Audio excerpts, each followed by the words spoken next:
Hello, j'espère que tu vas bien. Très heureuse de te retrouver encore une fois aujourd'hui pour un nouvel épisode de podcast où on va aborder ensemble un sujet que j'aime beaucoup et qui m'est arrivé aussi très souvent dans ma vie, puis je pense que tu vas te reconnaître toi aussi. J'ai envie de te parler de la résistance. La résistance au changement versus l'acceptation. Et je m'explique, OK? Quand je parle de résistance au changement, je parle souvent je parle souvent, oui. Ce que je veux dire, c'est de résister à la puis là, j'aime pas le mot «nouvelle version», mais on va l'utiliser pour les besoins de la cause, d'accord? Mais de résister à la nouvelle version de celle que tu es. Je m'explique, je te donne des exemples, OK? Il y a quelques années, j'avais fait un épuisement, OK, mais comme un épuisement généralisé, là, psychologique en tout cas, mental, physique, émotionnel, et mon rythme était devenu beaucoup plus lent que le rythme que j'avais avant. Et my God, que j'ai résisté à ça. Tu sais, moi, j'ai toujours eu un rythme supra rapide. Et là, je vivais énormément de frustration, de sentiments d'injustice. J'étais fâchée après moi parce que j'étais pas capable d'en faire comme avant.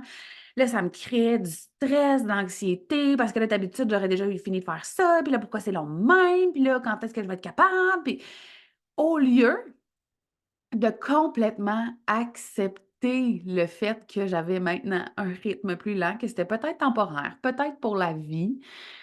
Et à la place, je vivais de la résistance, de la résistance, de la résistance. Et ça, m'a dit, quand tu es, mettons, épuisé, ça m'aidait pas du tout, là, à retrouver le rythme. Vraiment, vraiment pas. Et maintenant, j'essaie davantage d'être dans l'acceptation de ce changement-là. Parce que des fois, le changement arrive puis on ne l'a pas choisi, tu sais. Des fois, on crée le changement dans notre vie, dans notre business. On veut améliorer nos conditions, on veut assumer quelque chose davantage. Des fois, ça vient avec des petites résistances, des contractions, mais tu sais, on l'a choisi. Parfois, il y a des moments où on n'a pas choisi ça et qu'il y a des événements de la vie qui se produisent. Par exemple, l'épuisement, il y a quelques années, dont je t'ai parlé. Euh, et là, ça se produit, puis ou quand là, je dis les femmes parce que je travaille avec juste des femmes depuis le début, fait que je connais bien les femmes, mais les femmes là, qui se reposent là, et qui se sentent constamment coupables de se reposer et donc qui, au final, ne se reposent pas du tout et qui sont encore autant fatiguées après s'être «reposées» entre guillemets parce que je dis entre guillemets, hein, tu te reposes pas quand tu te sens mal de te reposer puis tu fais juste penser à ce que tu devrais être en train de faire, là, c'est zéro reposant, OK? Donc ça aussi, c'est de la résistance. C'est de la résistance à ton repos. Ça te freine complètement dans le fait de prendre soin de toi finalement. Tu sais, c'est comme un leurre, c'est comme une fausse image que tu as du fait que tu as pris soin de toi. Tu as pas pris soin de toi, là. Tu as passé ton temps à te sentir mal de prendre soin de toi parce que là, tu étais pas avec tes enfants, tu étais pas en train de faire le ménage, tu pas fait la meal prep, tu pas allé à l'épicerie, tu pas fait tu sais, ça a aucun sens, là. Ça a aucun sens. Et dernièrement, j'ai eu ça, encore une fois, en fait, une espèce de changement intérieur qui s'est produit par rapport à ce que je passe comme message sur les réseaux sociaux, par rapport au sujet que j'aborde avec mes clientes, et sur mes réseaux sociaux aussi par le fait même. L'affaire qui arrive, c'est que, sur les réseaux sociaux, ce qui fonctionne bien pour que les gens soient attirés vers toi, là, on va y aller en transparence ici, là, c'est de parler d'argent, c'est de parler de succès, c'est de parler d'abondance de clients. Là, je parle pour la portion entrepreneur parce que si tu le sais pas, aujourd'hui, j'accompagne aussi des femmes, pas juste entrepreneurs, d'accord? Donc, c'est des sujets qui fonctionnent bien. Donc, même si moi, je les abordais dans un sens de développement personnel, de s'aimer, d'avoir confiance en soi, de respecter sa valeur, c'est des sujets qui fonctionnent bien, mais la vérité, c'est que j'ai pas envie de te parler de ça. J'ai pas envie de parler de ça, j'ai pas envie de parler de no nombre d'abonnés, j'ai pas envie que mes clients viennent me parler de leur contenu de réseaux sociaux non plus. J'ai pas envie, d'aborder des sujets comme, ta structure de lancement, ton tunnel de vente, le nombre de tâches que tu as à faire dans ta semaine, c'est pas ça qui m'intéresse. Ce qui m'intéresse, c'est toi. C'est l'humaine que tu es. C'est comment tu te sens. C'est ce qui te fait peur. C'est ce qui t'anime. C'est ce qui te fait vibrer. C'est de réaliser que tu es extraordinaire. Ça, c'est des sujets qui m'intéressent. Ça, c'est des sujets qui me font vibrer, dans lesquels je suis capable d'aller en profondeur avec mes clientes. Sauf que j'ai acheté, hein, si tu as écouté l'épisode précédent, euh, j'ai acheté à un moment donné la croyance que si j'abordais ça, que c'était pas bon, que ça vendait pas, puis que je pourrais pas payer mes factures, puis que je pourrais pas avoir du succès dans mon entreprise. Et tranquillement, dans le temps des fêtes, j'ai pris une pause, hein, et c'est comme si c'est revenu à l'intérieur de moi, ça, cette espèce de dégoût-là de comment ça se fait que je parle de ça? Comment ça se fait que j'ai des clientes maintenant qui pensent que je peux leur parler de leur marketing alors que c'est zéro mon expertise. Oui, j'en fais du marketing. Oui, je connais ça, le marketing, parce que ça fait 7 ans que j'en fais avec ma propre entreprise.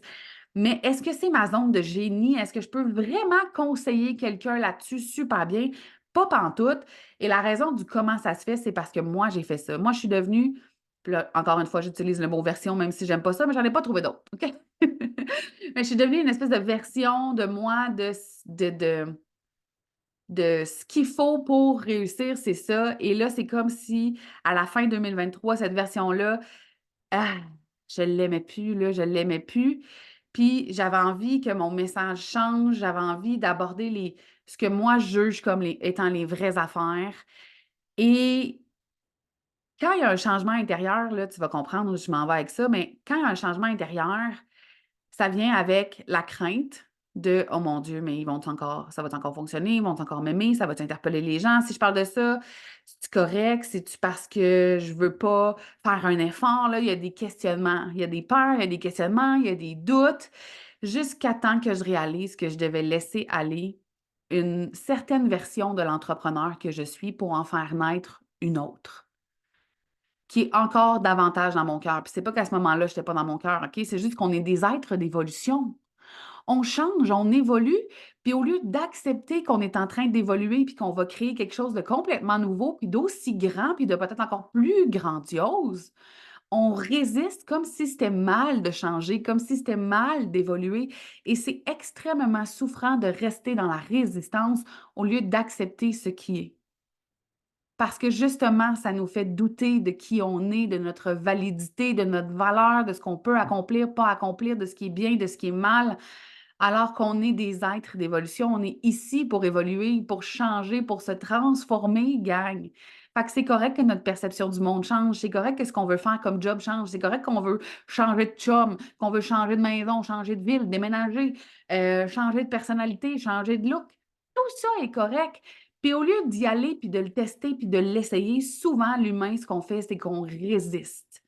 Et moi, j'ai appris avec le temps, et je ne suis pas encore parfaite parce que j'ai eu une petite contraction dans les dernières semaines, mais j'ai appris avec le temps à faire le deuil de l'ancienne, entre guillemets, moi, puis à l'aimer, en fait, cette personne-là, parce que plus on évolue, tu sais, souvent, là, quand les gens évoluent, ils dénigrent un peu qui ils étaient avant. Sauf que si celle que tu es aujourd'hui, là, c'est grâce à celle que tu étais avant. Puis si aujourd'hui tu es là, puis celle que tu étais avant était là, t'imagines-tu tout le courage que ça lui a pris se rendre là? Moi, je pense qu'on doit célébrer ces versions-là, toutes ces couches-là de nous qu'on enlève pour se laisser exister pleinement. C'est extraordinaire de faire ça. Puis oui, des fois, ça demande de faire un deuil. Faire le deuil de qui on était pour embrasser celle qu'on est en train de devenir. Mais je te jure que faire ce deuil-là, c'est beaucoup plus doux que de résister parfois des semaines, des mois, des fois des années à assumer puis à embrasser ce qu'on est en train de devenir. On revient à l'exemple de quand tu es fatigué puis que tu fais semblant de te reposer, mais tu te sens donc bien cheap de te reposer. Quand est-ce que tu es ressorti de ce repos-là, reposé? Jamais.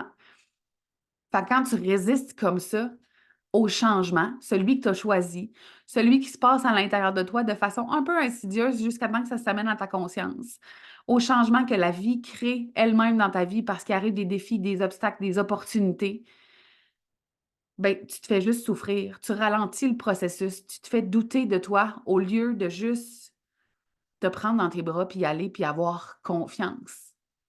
Confiance en toi, mais aussi confiance que tu es supporté. Puis là, spirituel, pas spirituel, là. Confiance que tu es supporté par la vie, par l'univers, puis que les choses arrivent toujours dans le bon ordre, puis que ça va être correct. Et c'est une fille qui en a eu des claques à la gueule de la vie qui te le dit, là. Ça finit toujours par être correct. Ça finit toujours par s'arranger. Ça finit toujours par être au mieux, même quand c'est vraiment, vraiment, vraiment, vraiment, vraiment rough. Développe ta capacité à te faire confiance. Développe ta capacité à faire confiance en la vie. Embrasse la nouveauté. Tu es pas en vie pour stagner. Et on est beaucoup trop de personnes à fonctionner sur le pilote automatique sans jamais se poser de questions.